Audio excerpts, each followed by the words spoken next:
Okay, so let's look at tunneling. And for this, we'll try to understand how we can create a tunnel to go from Bob to Alice.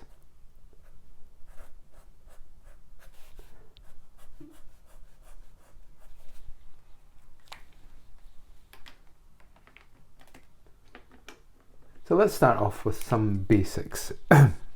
What is a tunnel? Well, a tunnel, if we have Bob here and we have Alice, what we want to do is to be able to create an encryption tunnel which will hide their data. Any data that goes into the tunnel will be encrypted so that Eve, if Eve is watching, then Eve can't listen and make sense of the data that's in the tunnel.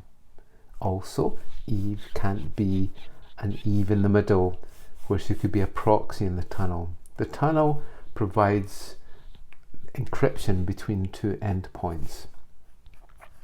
The endpoints could be a computer or it could be an application. But within this, we must negotiate a crypto contract. And for this, we'll define a method to be able to use symmetric key encryption.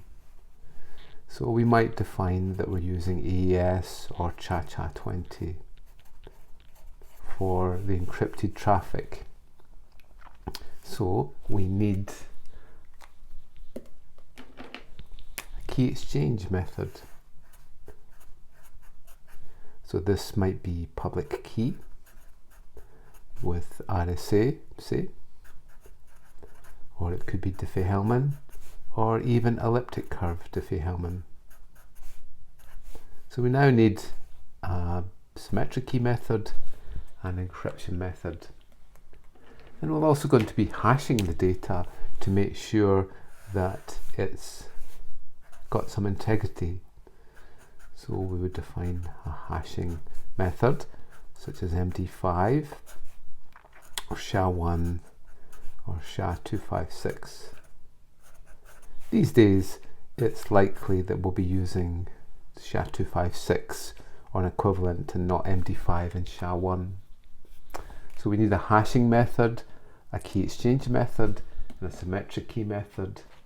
And then finally, we need a way to be able to identify Bob to Alice. We can do that with digital signatures. And we might use RSA or elliptic curve cryptography. Okay, so there's a number of ways that we can support the tunnel. Normally Bob and Alice will negotiate at the very start of the connection what crypto they want to use. As we'll find, Bob can present to Alice, the server, a whole range of cryptography methods that he can support, and then Alice will select one, and then they have a binding contract and we'll use that contract within the tunnel. Okay, so that's the basics of our tunnels. So what are we trying to protect against? Well, we have Bob here. Bob connects to a corporate network, and then there's a gateway that takes him onto the public network. Or you could be connecting straight to the public network, and then on the other side we have a gateway and we have Alice. And we need to get a trustworthy connection between Bob and Alice. But unfortunately, Eve could be listening here and here and here. Eve could also set up an alternative gateway to route traffic through her and then on to Alice. So we need to make sure that when we create a tunnel, we make sure that Eve cannot get in between or listen to any of the traffic. Because what we don't want is an Eve in the middle, or for Eve to be able to listen to the traffic. Okay, so that's our focus for this. So the basic modes that we have,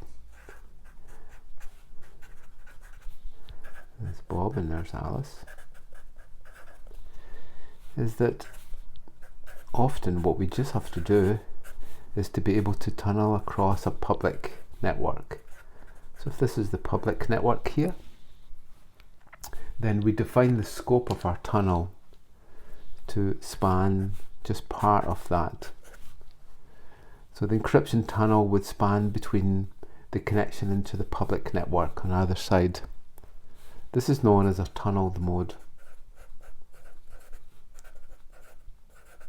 And the advantage is that we can still have our network scanners and our firewalls examining the traffic on either side, just to see if there's any malicious traffic or any services that aren't allowed.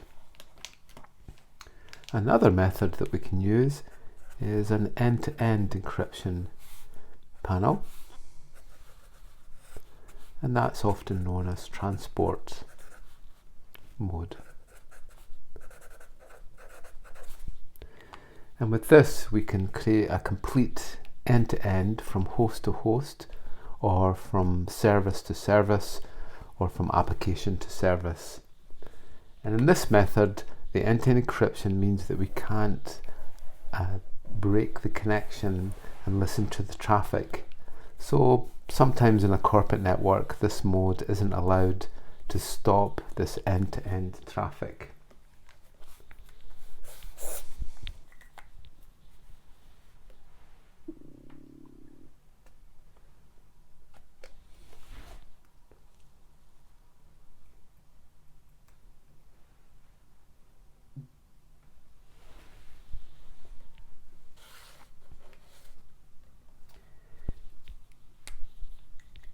So let's think about the different layers of security that we can actually apply. If we think about a 1, 2, 3, 4, 5, 6, 7 layered model, 1, 2, 3, 4, 5, 6, 7, typically we see this as the data link layer, this is the network layer, transport, and let's call this the application layer. We might define it with other session layer and so on, but we'll just put all that together, and then we have the physical layer here. And when we look at our security, then at this layer we obviously have physical security. And with physical security, we make sure that we have restricted areas and padlocks, and to make sure that people don't have access to physical equipment. At the layer above that, the Ethernet layer, typically we have the concept of a VLAN. And with a VLAN, we have a network switch. And then what we can do is we can link the ports on a network switch to a virtual LAN. And these two ports could be on another LAN. And then they are separated so that we can't directly communicate between one and the other. So VLANs allow us to create isolation of our network. At this layer, the IP layer, we can actually we can use IP filtering within inside our routers.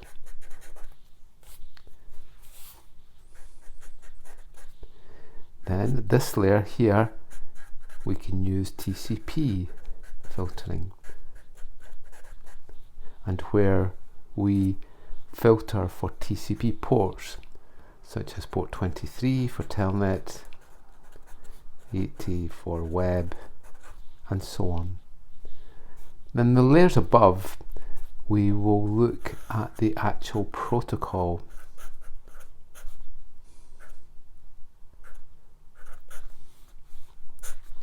Such as FTP, HTTP, and so on. So this allows us to be able to filter at different levels.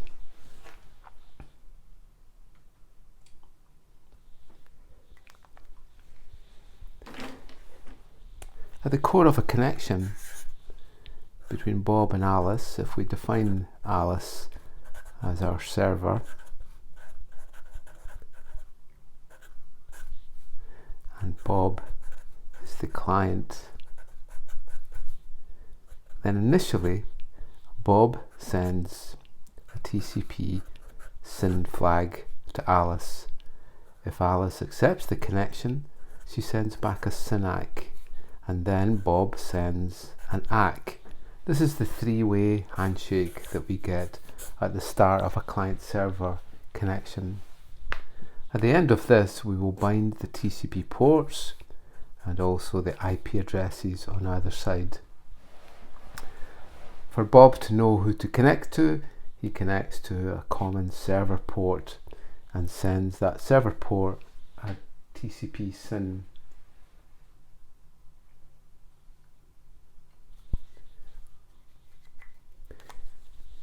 So within SSL and TLS, we remap the ports. So port 80 for web becomes 443 and it becomes secure. Port 23 becomes port 22 for SSH, and so on. So these allow us to be able to create new ports for the secure connections. And where SSL comes in is in here. So that we add in a new layer in between the application layer and the transport layer to allow the application to sit on top of a secure layer. So if we think about it, we will insert our TLS or SSL layer within between the two layers here.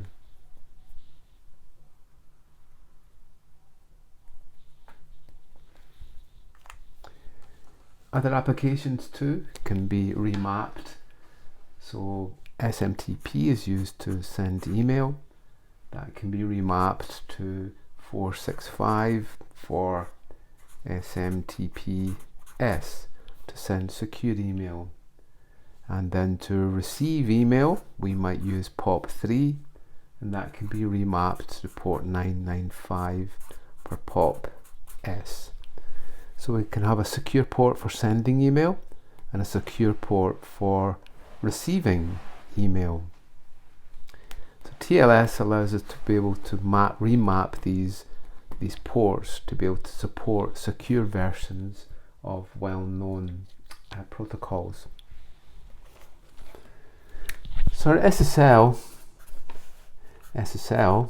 was developed by Netscape, and it went through various versions: 1.0, 2.0, 3.0, and then 3.0, and then 3.1 became TLS 1.0.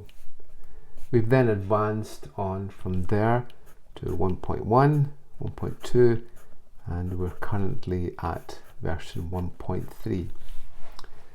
What happens though is that web servers will support a range of SSL and TLS versions. These versions here are seen to be insecure. So we need to move towards 1.1, 1.2 and on to 1.3. 1.3 gets rid of the public key exchange method, which means that the keys generated are secure long term. But 1.2 is a fairly standard method that we support, and when you set the server up, you will define which TLS version that you actually support.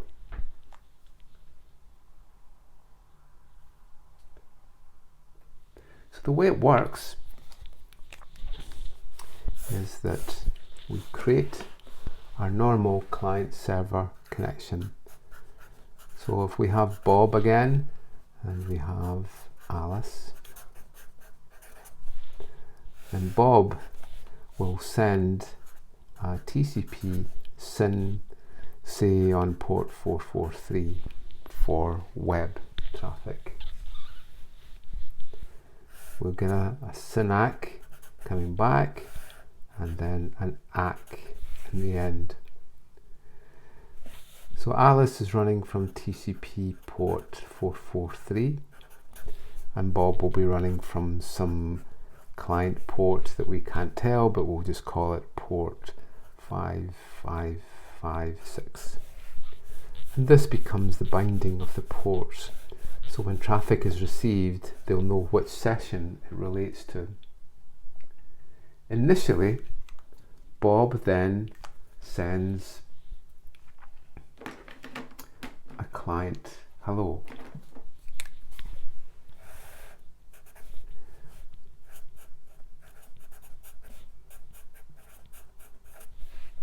And within inside the client hello, Bob sends the cipher suites that he supports.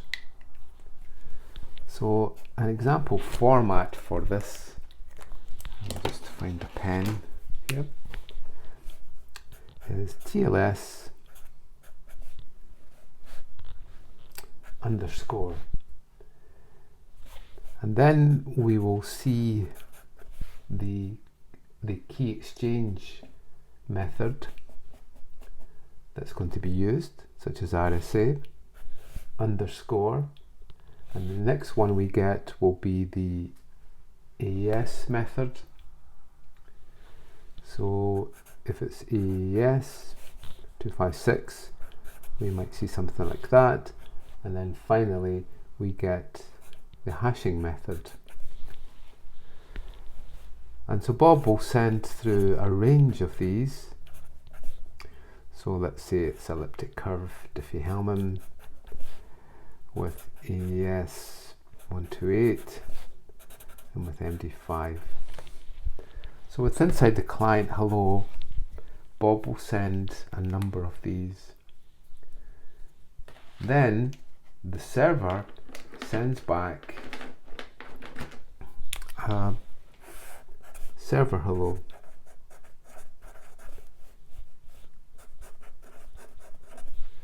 Within this, the server will select one of the options of the preferred cipher suite that is preferred.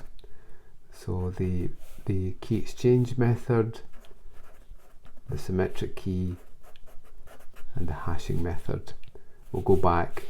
At the same time, the server will send back its certificate containing the public key of the site. If we're using key exchange methods, then Bob can actually use this public key to send back. But normally it will be used to be able to check the identity of Alice to make sure that Alice is a trustworthy source.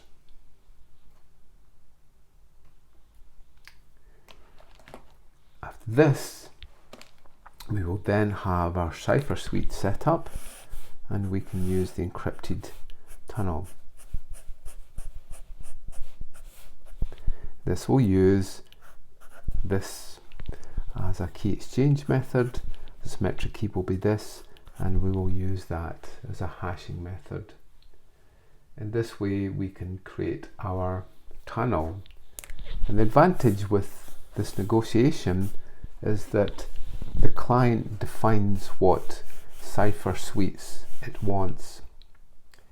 What can happen though is that the client can pull the server down to the lowest level possible, which means that it might be weak in some way and it could be compromised.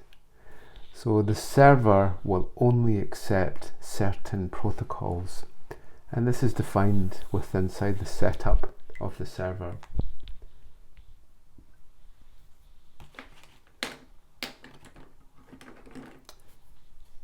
A method that we use to be able to interrogate our connections or our crypto is to use OpenSSL. OpenSSL, and then we say S client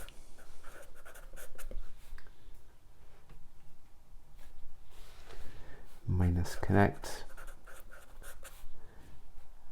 and we'll say google.com on 443. Once we issue this command, what we should see coming back is the details of the certificate. And the certificate will have important information, such as the certificate chain.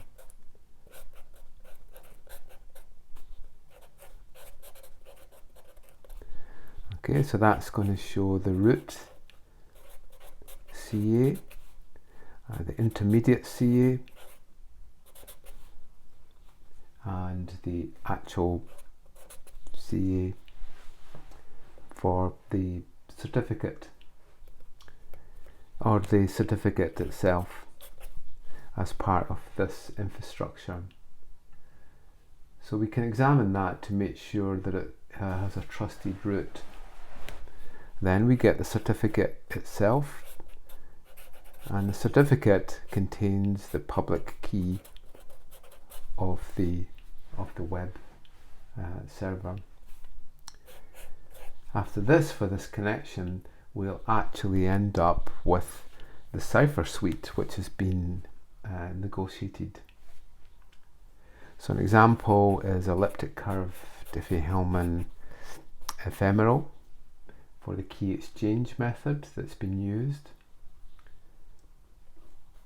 with RSA. Okay, elliptic curve Diffie-Hellman on its own can actually be open to even the middle. So we add on the ephemeral with RSA to prove Alice. Then underscore, we'll now define the symmetric key method, AES 128 GCM. Okay, so this is our symmetric key method, and then finally we'll define our hashing method, and we'll go for SHA-256. Okay, then we can see other details such as the timeout of the session, because if there is no communication for a certain amount of time, we'll get a timeout, and other elements such as the keys that are used. So it's this command which we would use to be able to debug our connection that we have.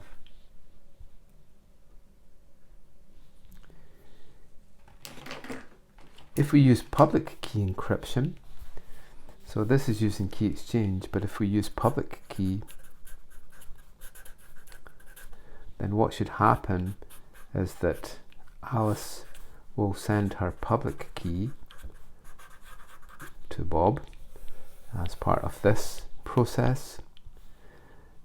Bob will then generate a symmetric key,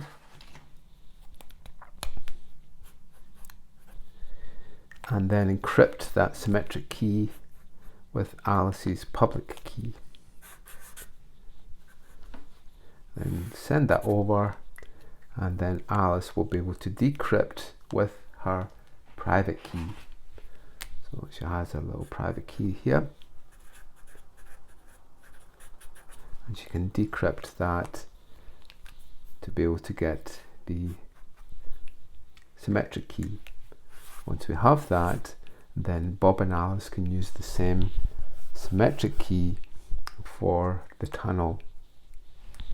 But as I said, this method is not preferred now, because a long-term leak of the private key can actually cause all the previous key exchanges to be compromised. So in TLS 1.3, we only use something like elliptic curve Diffie-Hellman for that type of key exchange, or Diffie-Hellman type key exchange.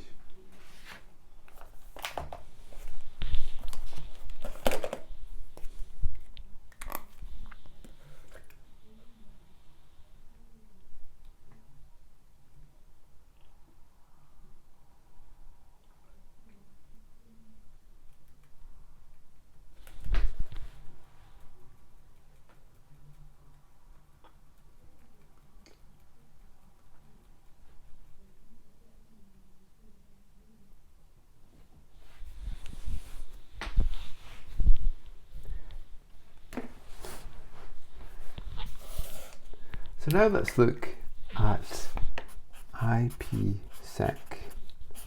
IPsec uses a tunnel which is created between a client and a VPN server. So there are many ways that we can create tunnels, such as with these protocols. So this is point-to-point encryption tunnel used sometimes by Microsoft. This one is a layer 2 tunneling. It doesn't have any security into it, but we can tunnel across a network. And IPsec integrates encrypted packets, and also it integrates authentication into the packets. So we can add one or both into our trusted systems. And what we have is that we can have, say, Bob Co here and Alice Co here, and then we might create an extranet between them. And this allows the two companies to be able to link their systems together. If we have the same company, then we might create an intranet VPN. And then finally, if Bob is just a user and we have Bob Co here, then we can have a remote access VPN. What we need is a VPN server in which Bob connects to that VPN server to create the tunnel between him and the remote access server.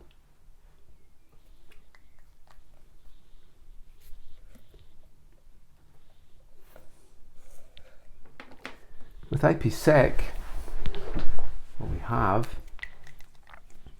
is that we use UDP port 500. And if a corporate network wants to ban VPN access, they can block UDP port 500 or detect when it's been used.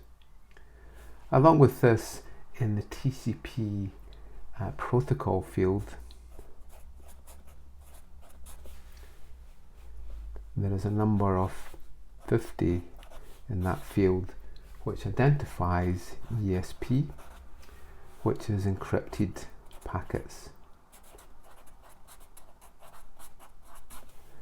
or 51, which is AH, which is authenticated packets.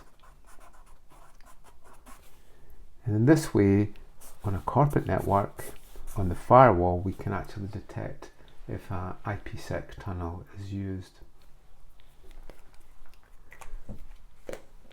So with this, what we do is we take the packet, and the packet has a header, an IP header, and what we can then do is to be able to encrypt the whole of the packet with ESP, and then we can add on our new header, or our header again, along with an ESP header. If we just want authentication, then we can take the packet on its own and add on an authenticated header, and then we can put on our IP packet again. In this case, the packet itself isn't encrypted, and this is the AH mode. But normally we would use ESP and AH together to give us both encryption and authentication.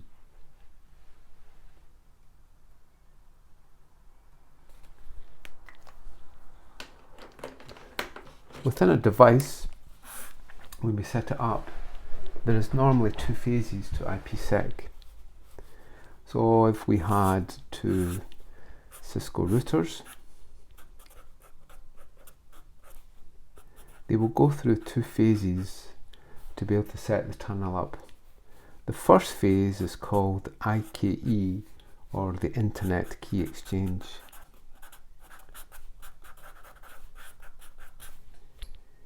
And in this we define the basic encryption that we'll be using.